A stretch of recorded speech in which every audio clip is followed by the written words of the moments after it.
Guys দেখতে পাচ্ছেন এখানে আমাদের ড্রোন, এবং আমরা এখন ট্রাই করব যে ডিজে ড্রোনগুলো রিটার্ন টু হোমে দিলে ড্রোনগুলো কি ঠিক জায়গায় আসে কিনা। আমি হেলিপ্যাড এঁকে নিয়েছি আর এখানে রিমোট। তো এখন আমরা ড্রোন থেকে ফ্লাই করব। টেক অফ করে দিচ্ছি। ড্রোন টেক অফ করছে এবং হোম পয়েন্ট আপডেটেড হয়ে গেছে। এখন আমরা ড্রোন উপরে নিব। দেখতে পাচ্ছেন গাইস ড্রোন উপরে যাচ্ছে। এটা অলমোস্ট 35 মিটার উপরে গেছে। এখন আমরা ড্রোনটা একটু দূর নিব। দেখতে পাচ্ছেন 50 মিটার দূর নিব। এখন আমরা রিটার্ন টু বাটনে ক্লিক করব। তো দেখা যাক এখন ড্রোন আমাদের কাছে ফিরে আসে কিনা, মানে ঠিক জায়গায় যেখান থেকে ফ্লাই করছি ওই জায়গায় ফিরে আসে কিনা। ড্রোন এখন আমার মাথার উপরে আছে। তো দেখা যাক ঠিক জায়গায় ল্যান্ড করতে পারে কিনা। তো ড্রোন নিচে আসতেছে, ল্যান্ড করতেছে এখন। তো দেখা যাক।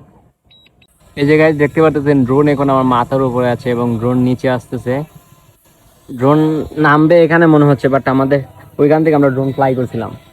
গাইস এই যে দেখতে পাচ্ছেন ড্রোন, গাইস ড্রোন এখানে ল্যান্ড করছে। দেখতে পাচ্ছেন কতটুকু দূর। ড্রোন ফ্লাই করছিলাম এই জায়গা থেকে এবং ড্রোন ল্যান্ড করছে এই জায়গায়।